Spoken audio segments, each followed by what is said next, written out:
All right, comrades, welcome to the earth-shattering epic Deep Dive Three Kingdoms EP3, with me, Brother Tong, as always. Today, we are going to unfold the map and dive deep into the final moments of the strongest god of war on Earth. But before we reach that point, let's look at the origin of this disaster first. Previously, Cao Cao invited Emperor Xian to reside in Xuchang, grasping the power to command warlords across the land. Meanwhile, Liu Bei got a lucky break, becoming the governor of Shu province, having his own land for the very first time. But comrades, peace was extremely short-lived. When Liu Bei, the defeated wolf from Yan province, fled for his life in tatters to seek refuge with Liu Bei in Shu province. Bound by his high morals, when Liu Bei saw the great warrior begging for help, he practically rolled out the red carpet to welcome him. But the one boiling with rage was Zhang. Zhang pointed right at Liu Bei's face in the middle of the camp and cursed, "You bastard of three fathers! You are an ungrateful wretch, a waste of food, and I will pierce you to death with my halberd." Liu Bei turned pale, his hand gripping his halberd ready to strike back. But Liu Bei quickly jumped in to stop him, blocking his younger brother and saying, "When people are in distress, we must help them. This is the way of a gentleman." Ultimately, Liu Bei let Liu Bei set up camp in Xiapi, which was the outpost city of Shu province. As the ancient saying goes, raising a tiger or crocodile cub is dangerous. Liu Bei is playing with a massive fire, comrades. Cut back to Xuchang. Cao Cao sat staring at the map in frustration.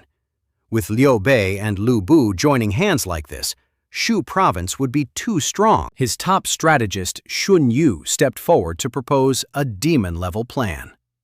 "Prime Minister, we must use the stratagem borrowing a knife to kill, or two tigers fighting over prey. Just send an imperial edict in the emperor's name, ordering Liu Bei to march south and suppress Yuan Shu. The loyal Liu Bei wouldn't dare disobey the edict. Once Liu Bei leaves Shu province, the starving Liu Bei will definitely bite him in the back." Oh, wow! Cao Cao slapped his knee. This plan was incredibly profound, and it went exactly as expected. When the edict arrived, Liu Bei reluctantly organized his troops to march south, leaving Zhang to guard Shu province. Before leaving, Liu Bei strictly warned him, "Third brother, you are hot-tempered and love to drink. I strictly forbid you from drinking wine and absolutely forbid you from whipping the soldiers. Understand?" Zhang patted his chest loudly. "Don't worry, big brother.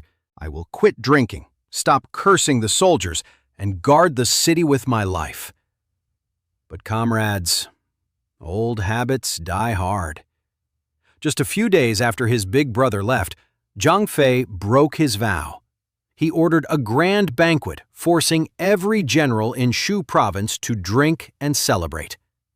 Until it was the turn of Cao Cao, an old general who was also the father-in-law of Liu Bei. Cao Cao knelt down and begged, "I have an underlying illness, and the doctor strictly forbade me from drinking wine. Please spare me, General." Zhang, who was getting tipsy, flew into a rage. "What? You dare defy me? You're the father-in-law of that three-fathered bastard Liu Bei, so you think you can be arrogant? Guards, take him away and give him 50 lashes." Cao Cao was beaten until his skin tore, screaming agonizingly in the middle of the banquet. This was the most foolish way to make an enemy. That night, Cao Cao was so resentful he couldn't bear it, so he secretly wrote a letter and had an express rider sneak out of the city to deliver it to Liu Bei in Xiapi. The message said, "Zhang is dead drunk. This is a golden opportunity to seize Shu province." Liu Bei's eyes widened when he saw the letter. He ordered his cavalry to charge through the darkness, approaching the walls of Shu province in the dead of night. Cao Cao secretly opened the city gates for them, and Liu Bei led his army to breach the city like a flash flood. Zhang, who was passed out drunk, was woken up in a panic by his subordinates. "Liu Bu's army has breached the city!" Zhang Fei grabbed his serpent halberd and mounted his horse, but because of the alcohol, he could barely balance himself. Unable to fight Liu Bu, he had to lead his men to break through the encirclement and flee for his life, leaving Liu Bei's entire family, his wife and children, to be captured as prisoners by Liu Bu. When this news reached Liu Bei's camp, who was fighting Yuan Shu, Liu Bei almost collapsed. Zhang Fei cried his eyes out, drawing his sword to slit his own throat to atone for his sins. But Liu Bei quickly hugged his brother. Crying, he spoke the classic phrase, "Brothers are like limbs, while wives and children are like clothing. Torn clothing can be mended, but a severed limb cannot be reattached." Liu Bei had to swallow blood, suppress his vengeance, and do the most agonizing thing, taking his remaining troops and bowing his head to beg Liu Bu for shelter in Xiapi. From being the landlord to becoming a tenant, roles were painfully reversed. The wolf has taken over the tiger's den, comrades. Let's keep the blood boiling, comrades. After Liu Bei had to swallow his pride and bow his head to live in Xiapi, a small outpost city serving as Shu Province's fence, the atmosphere was incredibly tense. Every time Guan Yu and Zhang Fei had to walk past Liu Bu's soldiers, Zhang Fei would grind his teeth and stroke the handle of his serpent halberd. Liu Bei constantly had to shoot him a stern look to stop him. "Third brother, endure it, for our family, for the greater good," Liu Bei said with a calm but firm voice. However, Liu Bu was getting carried away. He threw his weight around as if he owned the world, completely forgetting who had fed him during his hard times. But then, the wheel of history turned to a breaking point. Yuan Shu, the wealthy southern warlord, saw that Liu Bei was down on his luck, so he sent his top general, Ji Ling, to lead an army of 100,000 to completely crush Liu Bei at Xiapi. Liu Bei looked at his few thousand soldiers and let out a long sigh. Is this truly the end for me? Guan Yu then suggested, "Big brother, the only way is to ask Liu Bu for help. Liu Bu knows very well that if Xiapi falls, his Shu province will not be secure." Liu Bei immediately sent a letter to Liu Bu. "Comrades." Liu Bu read the letter and smirked. His strategist Chen Gong advised, "General, if you help Liu Bei, you gain a favor. If you don't help him, you will lose Shu province in the future. My plan is, you must go as a mediator, sir." Liu Bu slapped his knee. "I have my own way." With that, Liu Bu led a fast cavalry unit to set up a camp exactly halfway between Liu Bei and Ji Ling, and hosted a banquet inviting both parties to meet face to face. Comrades, try to imagine the atmosphere in that center tent. Yuan Shu's general Ji Ling walked in, saw Liu Bei sitting there, got shocked, and immediately drew his sword. "Liu Bu, did you invite me here to kill me?" Liu Bu laughed out loud and roared like thunder. "Stop! Anyone who dares to strike in my camp is my enemy. Today I am not here to kill anyone, but to put out the fires of war." Liu Bu ordered his soldiers to take his sky-piercer halberd and plant it at the camp gate, 100 paces away. Liu Bu turned and declared fiercely, "Ji Ling, Liu Bei, listen to me carefully. I will shoot an arrow at the halberd's blade branch way over there. If I hit it, you two must withdraw your armies and absolutely stop fighting. But if I miss, however you want to kill each other, I won't interfere." Ji Ling looked at the halberd and laughed inwardly. 100 paces, with wind this strong, there's no way he'll hit it. So Ji Ling agreed immediately. At that exact second, Liu Bei rolled up his sleeves, strung his giant ebony bow, and drew an arrow with eagle feathers. He took a deep breath until his chest expanded, his eagle-like sharp eyes locked on to that single target. The atmosphere was dead silent. You could hear the wind blowing the flags. Whoosh! The arrow pierced through the swirling wind, and thwack! The arrowhead hit the dead center of the halberd's crescent blade perfectly. The soldiers in the entire camp roared with awe. Jiling turned pale because a warlord's word is final. Liu Bei laughed resonantly. "Ha ha ha! Heaven has eyes. It doesn't want you to fight. Jiling, withdraw your troops." But comrades, brotherhood caused trouble once again. Not long after they survived, Zhang, who hated Liu Bei to his bones, heard that Liu Bei was about to buy premium horses from outside the pass. Zhang took his men and robbed all of Liu Bei's horses. Once Liu Bei heard the news, he snapped. "That Zhang, I saved his brother's life, and he repays me by stealing my horses? You won't live to see another day." Liu Bei immediately led his grand army to crush Xiapi. Liu Bei tried to negotiate, but Liu Bei wasn't listening anymore. Liu Bei rode his red hare at the vanguard, and the Xiapi army was scattered and routed. Liu Bei had to flee miserably through a blizzard and freezing cold, abandoning his family and his land once again. Liu Bei's only destination now was Xuchang. He had to go to the man he once considered an enemy, Cao Cao. When the fallen tiger meets the highly ambitious dragon, Liu Bei's fate is about to be written in death, comrades. Let's keep pushing, comrades. After Liu Bei was kicked out of the city by Liu Bei, fleeing for his life through the snow with his wife and children, he looked as pathetic as a wet dog. Liu Bei had no choice but to swallow his pride and knock on the gates of Xuchang, seeking the protection of the man he once declared his enemy, the Prime Minister, Cao Cao. Comrades, this is the exact moment that shows Cao Cao's ultimate CEO vision. Once Cao Cao learned that Liu Bei came to surrender, his trusted strategist Xun Yu quickly whispered, "Prime Minister, this Liu Bei is a dragon hiding his claws. Leaving him alive will be a future threat. Cut off his head." But Guo Jia, another genius strategist, slammed the brakes immediately. "Absolutely not. You, Prime Minister, have raised the banner of righteousness to crush rebels. Liu Bei is a famous hero. If you kill a man who comes to surrender, who else will ever dare to submit to you? We must keep him as the good guy presenter for our company, sir. Brother Tong will analyze this right here." Cao Cao was brilliant.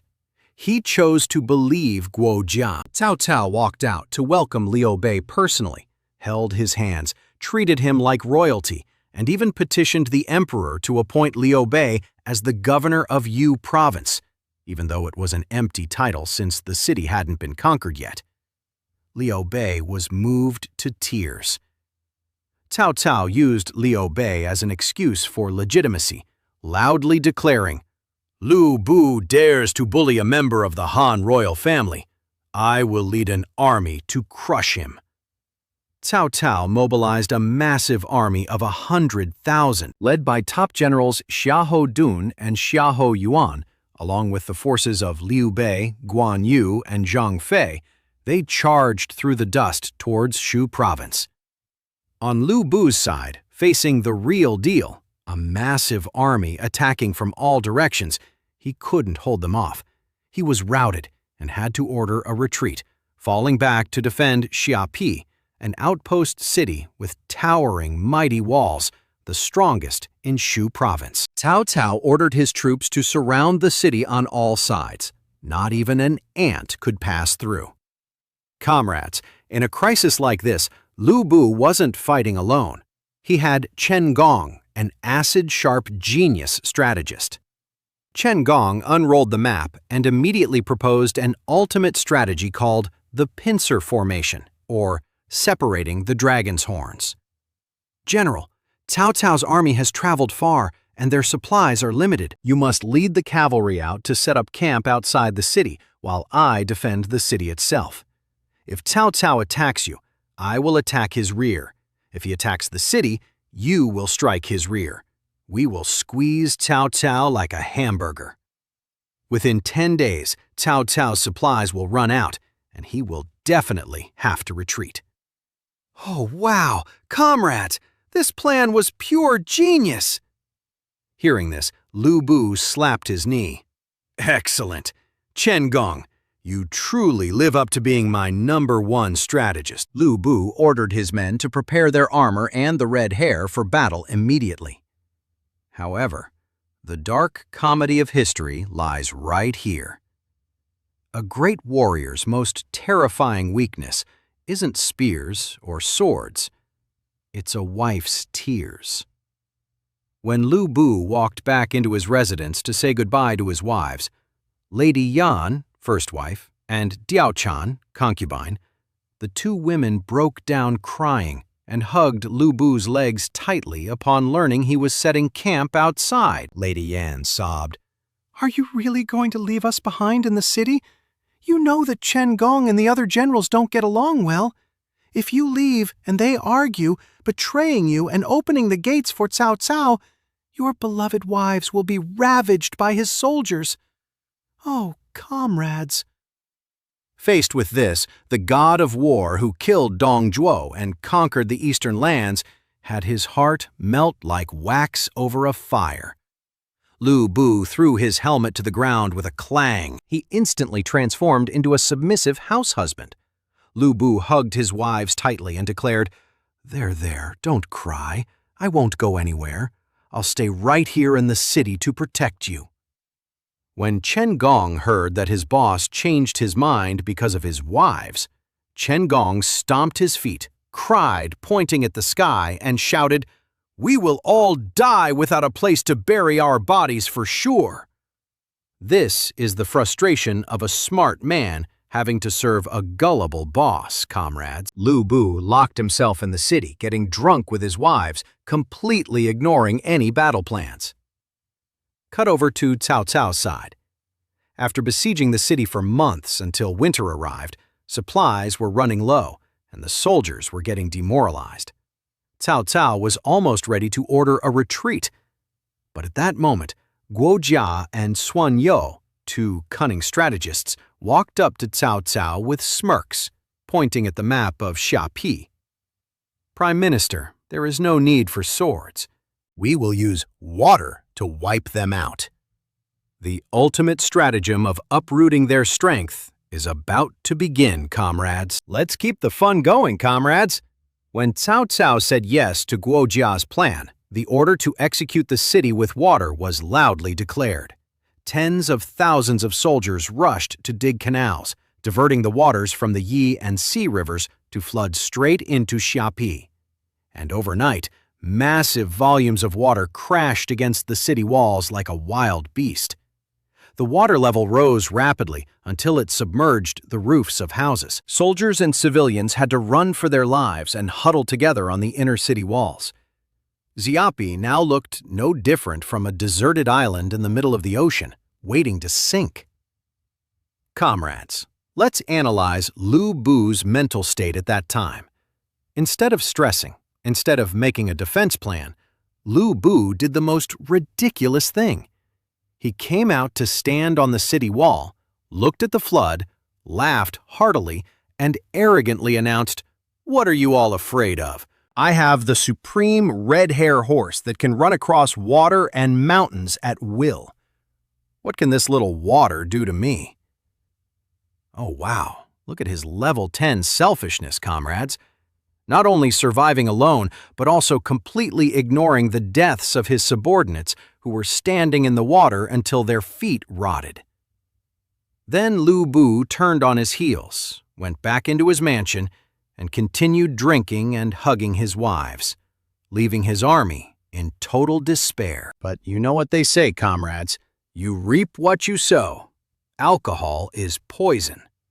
Drinking heavily made his body protest. One day, Liu Bei looked into his bronze mirror and saw his face looking pale and gaunt, with dark circles under his eyes, looking like a man who hadn't slept in 7 years. Liu Bei was horrified, terrified of losing his handsome looks and his fighting skills, so he suddenly declared a lightning, ironclad rule.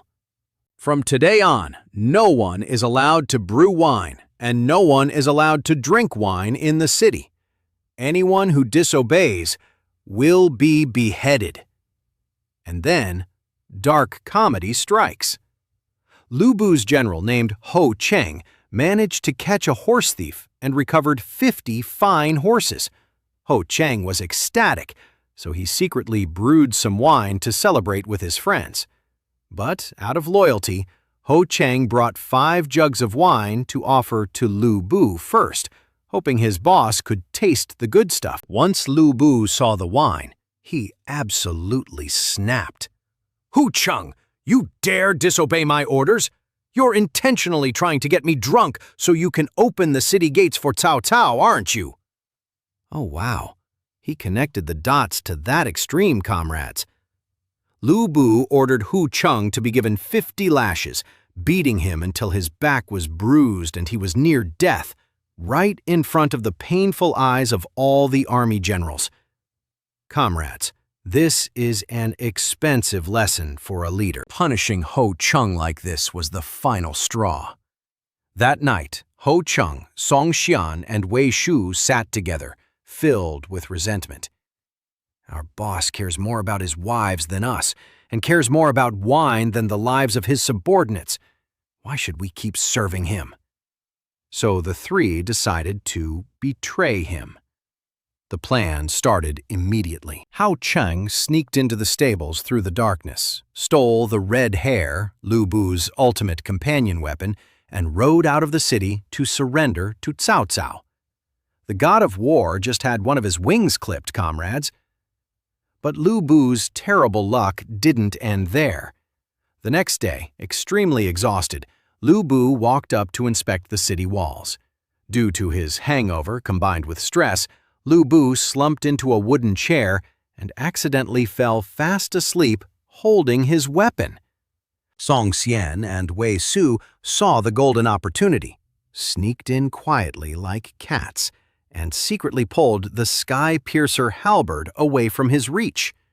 Then they ordered soldiers to rush in, using thick hemp ropes to tie Liu Bei up tightly like a pig ready for the slaughterhouse. Liu Bei woke up in a panic, trying to struggle and shake off the ropes. His god of war-level strength shook the watchtower, but without his signature weapon and tied up this tightly, no matter how strong you are, it's game over. Liu Bei, with bloodshot eyes, screamed and cursed his ungrateful subordinates across the city walls. But Song Xian didn't care. He ordered the white flag raised, surrendering to Cao Cao's army immediately. Cao Cao's troops flooded into the city like a flash flood, seizing control of every area. Cao Cao strutted up to sit as the presiding judge on the watchtower, ordering soldiers to bring Liu Bei, the great warrior who once nearly killed him, to kneel before him. The moment of judgment has arrived, comrades. All right, comrades, we have reached the climax of EP.3. The scene unfolding at the White Gate Tower, Baimenlu, is now the center of power in the land. Cao Cao sat upright and majestically as the presiding judge, with Liu Bei sitting right beside him. The state of Liu Bei, the ultimate warrior who once terrified the entire land, was now pathetic, bound in thick ropes so tight his flesh bulged, kneeling at Cao Cao's feet. Comrades, instead of dying with dignity, Liu Bei acted in the most pitiful way. Liu Bei looked up at Cao Cao and pleaded, "Prime Minister, the ropes are tying me so tightly my bones hurt and I can't move. Could you loosen them for me?" Cao Cao, with his dark sense of humor, smirked and replied, "Ha ha ha, Liu Bei, to tie up a fierce tiger like you It has to be tight. If I tied you loosely, you'd bite me back. Seeing Cao Cao in a good mood, Liu Bei quickly deployed his ultimate move, pitching a national-level project instantly. Prime Minister, in this world, the person you fear the most is me, Liu Bei, isn't it? Today, I surrender. If you keep me to work for you, let me lead the cavalry to charge the front lines, while you command the infantry as the mastermind to direct the empire. With us two teaming up, the land will be practically in the palm of your hands. Comrades, Cao Cao went completely silent. Inside, Cao Cao was extremely hesitant because he loved talented people, and Liu Bei's skills were genuinely number one. So Cao Cao turned to Liu Bei, who was sitting as quiet as a mouse beside him, and asked, "Lord Liu Bei, what is your opinion?" Oh, comrades, this is the moment. Liu Bei, who hoisted the banner of virtue, the man Liu Bei once called younger brother, slowly turned to look at Liu Bei from the corner of his eye and spoke the coldest, sharpest sentence in the three kingdoms. Prime Minister, have you forgotten what Liu Bei did to Ding Yuan and Dong Zhuo, his two adopted fathers whom he murdered? Boom! Liu Bei's single sentence was like lightning striking the top of Cao Cao's head. Cao Cao's eyes snapped open, waking up from the spell immediately. "You're right! We cannot keep this ungrateful wretch!" Liu Bei's eyes widened, his face turning red with the vengeance of being betrayed. The god of war thrashed about, screaming and cursing Liu Bei loudly across the White Gate Tower.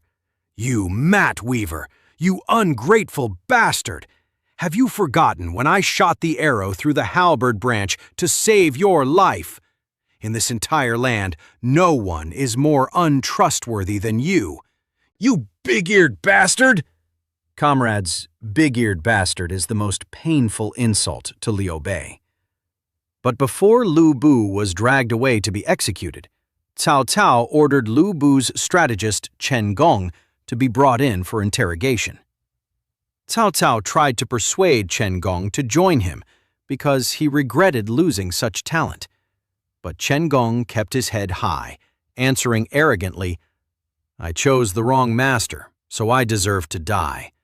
I refuse to share the world with a hypocrite like you." Chen Gong puffed out his chest and walked to accept his death with dignity, completely different from Liu Bei, who begged for his life until the very last second. Cao Cao ordered Liu Bei to be executed by hanging so that the blood of a traitor wouldn't stain the ground, ending the legend of the undefeated god of war.